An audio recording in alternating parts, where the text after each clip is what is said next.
Ma'asyiral hadirin wal hadirat, jamaah Masjid Jami' yang dimuliakan Allah Subhanahu wa taala, begitu pula para pendengar radio Yasmaja Kota Pekalongan, Batang, Comal dan sekitarnya yang dimuliakan Allah Subhanahu wa taala. Alhamdulillah, puja dan puji syukur kita kehadirat Allah Subhanahu wa taala pada hari ini, di tempat yang penuh mulia ini, di tempat yang penuh barakah ini, kita masih mengambil kebajikan Allah Subhanahu wa taala. Insyaallah keluar dari masjid, keluar dari tempat ini, Allah Subhanahu wa taala mengangkat derajat kita. Allah Subhanahu wa taala memudahkan segala urusan kita. Berkat orang-orang yang saleh, berkat orang-orang yang taat kepada Allah, orang-orang yang selalu beribadah, bermunajat, berselawat kepada Allah Subhanahu wa taala. Semoga bala atau wabak yang terjadi pada di zaman kita sekarang ini, insyaallah Allah Subhanahu wa taala akan mengangkatnya secepat mungkin. Yang kita kenal sekarang dengan virus al-corona, virus corona yang sekarang terjadi di beberapa belahan dunia, di beberapa pulau, di beberapa negara. Bahkan kami mendengar virus corona tersebut sudah tersebar ke seluruh penjuru dunia sampai ke 127 negara. Subhanallah, ini adalah penyebaran yang begitu cepat, penyebaran yang begitu dahsyat di zaman kita sekarang ini. Memang hal tersebut adalah Allah Subhanahu wa taala. Allah yang memberikan penyakit dan Allah Subhanahu wa taala yang menyembuhkan. Maka dari itu virus corona walaupun sangat menakutkan, mereka adalah makhluknya Allah Subhanahu wa taala. Mereka termasuk bagian daripada makhluk Allah Subhanahu wa taala.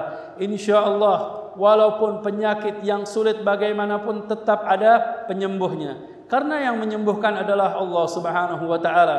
Kalau berbicara dengan ajal, berbicara dengan kematian, fala yastakhiruna sa'atan wa la yastaqdimun. Yang memiliki kematian tersebut adalah Allah Subhanahu wa taala. Yang memegang adalah Allah Subhanahu wa taala. Jadi maka dari itu kita tidak perlu takut dengan yang dikenal dengan virus corona yang terjadi pada saat zaman sekarang kita ini. Memang banyak para ulama yang mengatakan jundun min jundillah, itu adalah tentaranya Allah Subhanahu wa taala. Sebagian para ulama yang mengatakan hal tersebut. Tetapi bagaimana dengan kita? Kita mengantisipasi harus, bahkan adalah suatu hal yang wajib untuk menjaga daripada kesehatan kita. Bukan hanya kepada kita kesehatan tersebut yang kita jaga, tetapi menjaga dengan kesehatan keluarga kita. Anak-anak yang ada di rumah, yang keluarga orang-orang tua yang sedang terkena penyakit, khususnya penyakit diabetes, gula, jantung dan segala-galanya, ini harus kita jaga. Mungkin Anda adalah orang yang sehat, memiliki imun yang kuat. Apabila terkena virus corona, naudzubillah min dzalik, ternyata Anda memiliki kekuatan, tetapi Anda dapat menyebarkan virus tersebut. Maka dari itu di sini Masjid Jami' jazakumullah khair mengantisipasi, mengadakan sesuatu hal asbab yang begitu baik, asbab yang begitu bagus. Ketika pelaksanaan salat Jumat, mereka semua, setiap orang yang masuk diberikan hand sanitizer. Apa? Seperti cuci tangan. Cuci tangan kemudian disemprot pakai tempat, kemudian disemprot. Ini untuk apa? Penanggulangan agar tidak cepat tertular kepada orang yang di hadapan kita, orang yang di sebelah kita. Mungkin Anda kuat, tetapi Anda akan membawa virus tersebut kepada keluarga Anda, kepada anak-anak Anda, kepada keturunan Anda, kepada ayah Anda, orang tua Anda. Ini adalah suatu hal yang sangat menyakitkan sekali. Maka dari itu penanggulangan adalah suatu hal yang harus, adalah suatu hal yang wajib. Makanya kita melihat banyak beberapa negara-negara mereka mengantisipasi sampai mereka melockdown. Yakni melockdown ini adalah menutup jalur komunikasi antara perdagangan, kemudian jual beli, kecuali sesuatu hal yang sangat mendesak. Seperti contohnya di Saudi Arabia. Di Saudi Arabia mereka memutuskan bahwasannya tidak ada orang yang keluar di jalanan. kecuali dengan hal-hal yang mendesak seperti belanja, ke rumah sakit. Sampai sekarang Masjidil Haram dilaksanakan salat berjamaah dengan azan, dengan iqamah dan yang lain-lainnya, tetapi yang melaksanakan salat mereka adalah orang-orang petugas yang ada di sana. Ini untuk menjaga sementara. Subhanallah, ternyata hal tersebut berhasil. Nah, di Indonesia alhamdulillah, ternyata kita melihat di Indonesia, negara kita, insya Allah negara yang dimana banyak orang-orang yang selalu melaksanakan ibadah salat, orang-orang yang selalu bermunajat kepada Allah, orang-orang yang selalu dekat dirinya kepada Allah Subhanahu wa taala. Ternyata yang terjauh dari penyakit-penyakit tersebut adalah orang-orang yang sering ibadah. Karena apa? Karena mereka melakukan yang namanya wudu. Di dalam wudu, makanya Rasulullah mensunnahkan kita ketika berwudu bagaimana? Yang pertama kali adalah cuci tangan. Ini sebelum masuk furudul wudu. Karena furudul wudu itu ada berapa? Ada 6. Faghsilu wujuhakum, yaitu cuci wajah kamu, wa aydiyakum, dan tangan kamu ilal marafiq, wa aydiyakum ilal marafiq, wamsahu ru'usakum, kemudian kepala, wa arjulakum ilal ka'bain, kemudian kaki dibilas sampai ke mana? Sampai ke mata kaki. Ini ada berapa? Ada 4. Wajah, tangan, kepala, kemudian rambut maksudnya, kemudian kaki. Ini cuma 4 furudul wudu. Yang difardukan, yang diwajibkan, andai kata Anda menjalankan di dalam wudu 4 hal ini, sah wudunya. Tetapi para ulama menambahkan, yaitu dengan sunnahnya Nabi Muhammad SAW, innamal a'malu binniyat, segala amal diawali dengan niat. Makanya diawali dengan niat. Niat apa? Niat ketika mengambil wudu. Kapan ketika mengambil wudu niat tersebut? Ketika membasuh muka. Kemudian diakhiri dengan tertib. Nah, tertib jadi ada 6. Itu semua adalah furudul wudu, kewajiban di dalam berwudu. Adapun sunnah-sunnahnya, di antara lain adalah cuci tangan. Subhanallah, cuci tangan. Ini cuci tangan menyebabkan menghilangkan virus, kotoran, bakteri. Bahkan Anda ini bisa membersihkan tangan Anda sehari berapa kali? Paling tidak sehari berapa? 5 kali. Itu pun kalau Anda menjalankan sholat wajib. Kalau menjalani dengan sholat sunnahnya, di situ ada sholat tahajud, Anda berwudu. Kemudian ada sholat duha, Anda berwudu. Kemudian ada sholat istikharah, Anda berwudu. Ada sholat hajat, Anda berwudu. Subhanallah, sholat-sholat yang lainnya banyak, sholat-sholat sunnah kalau kita mau jalankan dengan berwudu. Maka dari itu kita dengan kejadian seperti ini, ada antisipasi yang paling hebat, yang paling kuat yang diajarkan oleh Nabi Muhammad SAW, yaitu dengan mulazamatul wudu, selalu berwudu. Batal wudu. Insya Allah kita akan terjaga dari segala virus tersebut. Karena apa? Di antara berwudu tersebut, di antara sunnah-sunnahnya, selain mencuci tangan, itu kita disuruh baca doa juga. Disuruh baca doa, riwayat doa yang diriwayatkan Imam Al-Ghazali. Doanya banyak, doa-doa riwayat untuk ketika mencuci tangan. Itu mencuci tangan adalah bagian yang paling terbaik di dalam sebelum melaksanakan ibadah wudu. Sebelum Anda menyipratkan air berwudu ke muka Anda, sementara Anda disuruh cuci tangan dulu. Suruh cuci tangan. Karena virus corona itu masuk ke dalam apa?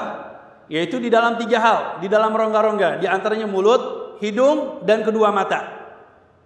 Dan hidung dan mulut dan mata ini adalah tempat yang paling sensitif, tempat masuknya virus corona. Makanya kita disuruh ngapain? Sebelum hal tersebut cuci tangan dulu. Subhanallah. Setelah cuci tangan, kita disuruh ngapain? Memasukkan air ke dalam mulut dulu apa hidung dulu? Mulut dulu. Kita kumur-kumur. Suruh bersihkan kumur kita 3 kali sunnahnya. Makanya kalau kumur-kumur sekalian, jangan tanggung-tanggung. Jangan. Kumur-kumur bagus sih sekalian.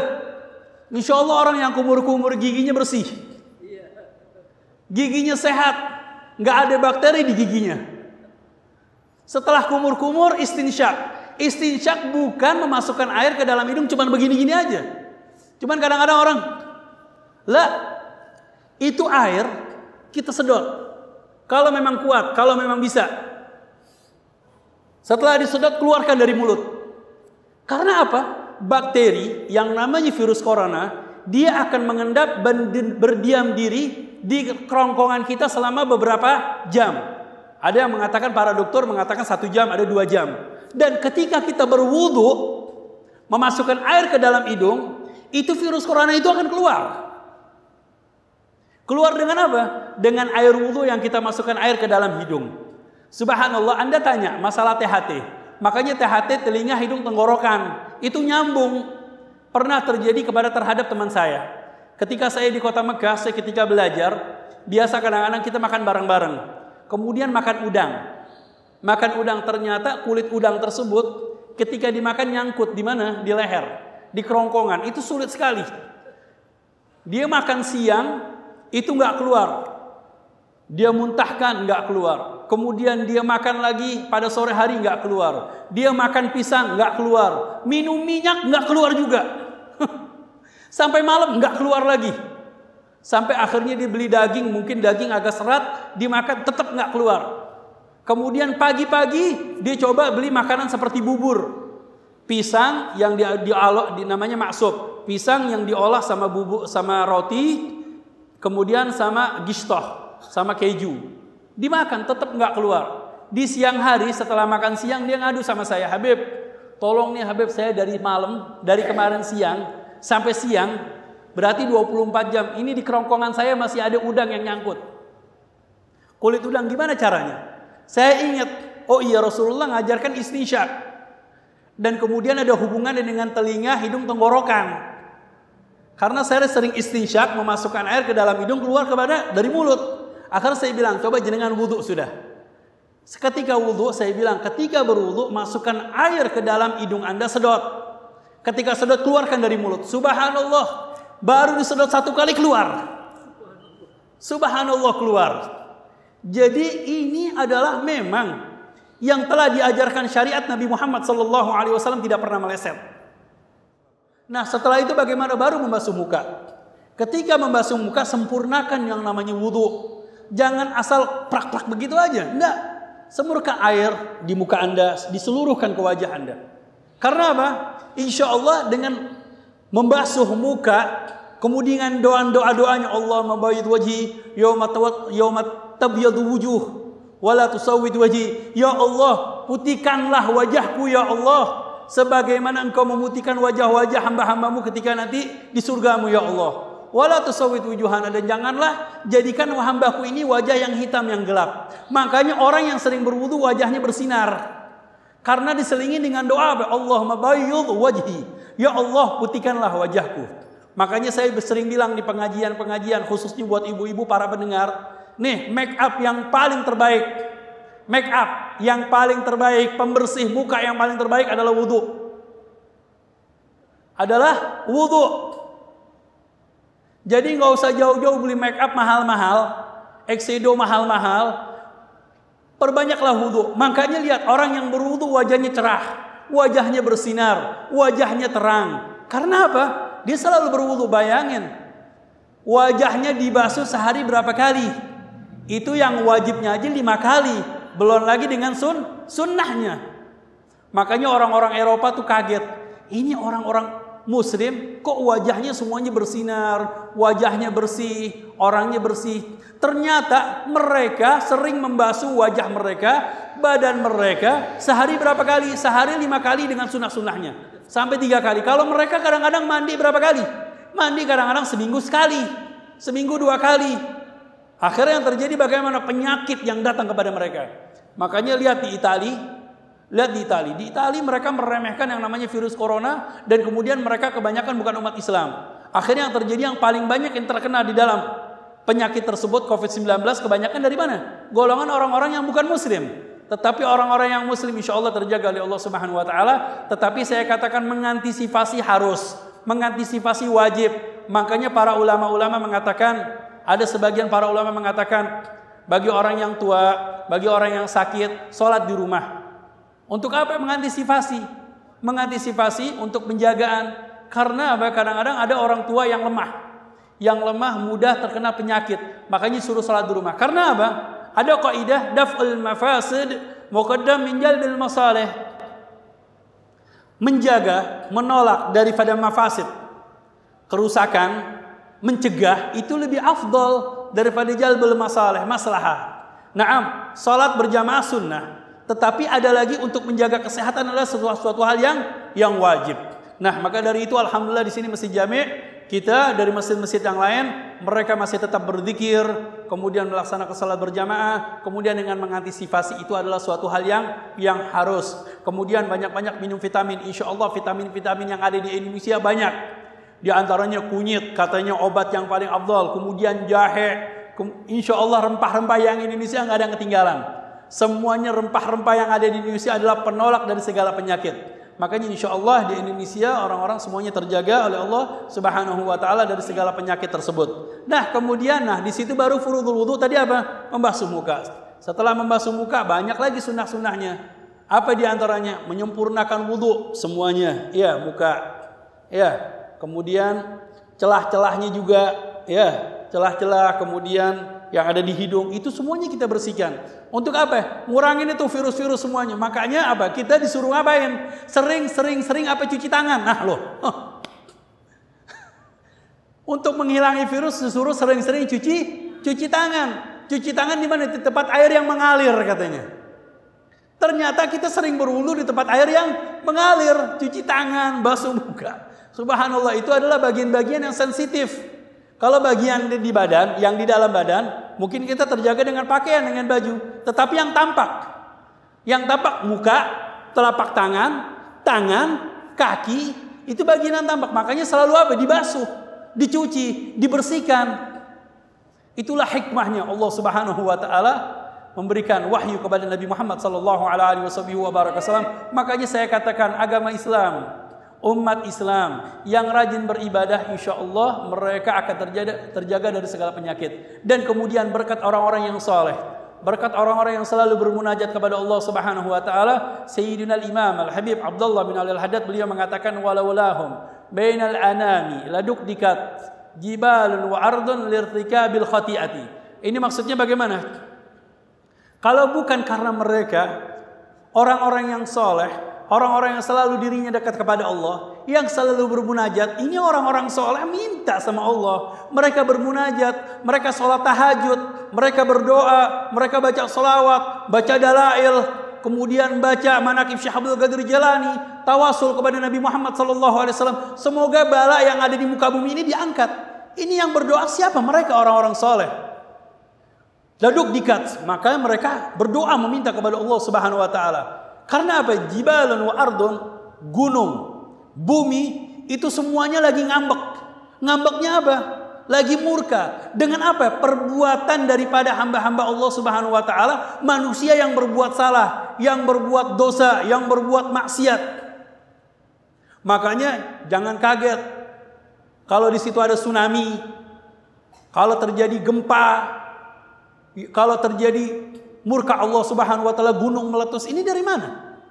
Itu adalah teguran dari Allah Subhanahu wa taala dari perbuatan-perbuatan hamba yang mereka berdosa, yang mereka bermaksiat kepada Allah Subhanahu wa taala, yang mereka lupa dan lalai menjalankan perintahnya Allah Subhanahu wa taala dan selalu berbuat maksiat. Teguran dari Allah Subhanahu wa taala. Tetapi di pihak lain ada mereka orang-orang saleh, mereka para ulama, mereka para aulia yang selalu berdoa meminta memohon kepada Allah Subhanahu wa taala. Dan kejadian-kejadian seperti ini memang sudah terjadi dari zaman ke zaman. Dari sebelumnya ada yang lebih parah lagi, dari sebelumnya ada lagi yang lebih parah lagi. Maka dari itu kita di sini memang katanya orang mengatakan, "Ya Habib, jangan takut, ini kan qadar dari Allah Subhanahu wa taala." Memang ini adalah takdir dari Allah Subhanahu wa taala. Tapi kita berlari, tetapi kita menghindari takdir yang sudah ada kepada takdir yang lebih baik lagi. Berjalan mencari takdir yang dimana hal tersebut adalah penyakit, wabah, dan kita mencari takdir yang lebih baik, penanggulangan, menjaga kebersihan, yaitu dengan apa? Jalankanlah syariatnya Allah Subhanahu wa taala, syariatnya baginda besar Muhammad sallallahu alaihi wasallam. Nah, kemudian setelah itu berwudu apa lagi? Setelah wajah, tangan. Nah, ini tangan bagaimana cara mencuci tangan? Lihat, kita aja diajarin bagaimana cara berwudu. Lihat, ketika berwudu bagian depan, air mengalir. Kalau bisa jangan sampai sikut aja lebihin. La yatimul wajib illa bihi. Makanya kewajiban sekalian penuhi wajibnya tersebut. Semuanya kenain, sampai tangannya digini-giniin. Kemarin saya melihat YouTube praktek bagaimana cara menggunakan hand sanitizer untuk cuci tangan. Diajarin cuci tangannya kita.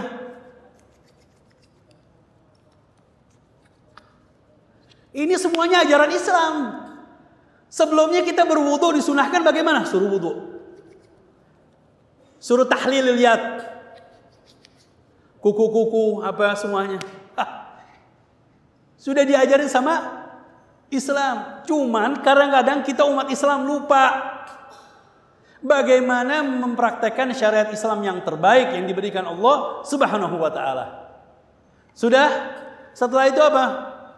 Kemudian rambut sekalian. Jangan, memang fardunya kita hanya air cukup di rambut sudah cukup. Tapi kalau bisa sempurnakan. Biar kena semua, kuping begitu juga. Ya, sempurnakan kuping kita di dalam berwudu. Kemudian kaki juga, kaki kita juga disuruh bersihkan kaki. Sampai kelingking kita pakai untuk apa? Celah-celah kaki. Biar apa? Biar air semuanya masuk. Itu untuk apa? Menghilangkan bakteri-bakteri. Itu sunnah di dalam tahlilul wudu. Kemudian yang punya jenggot di dalam muka juga, jenggotnya disuruh apa? Jangan sekedar muka diginikan juga. Ini jenggot yang sekiranya jenggotnya banyak, yang nggak kelihatan dengan pandangan mata, itu disuruh tahlil, suruh diginikan, biar kena semuanya. Insya Allah orang yang sering wudu, yang wudunya sempurna, jauh dari uban. Karena apa? Selalu bersih.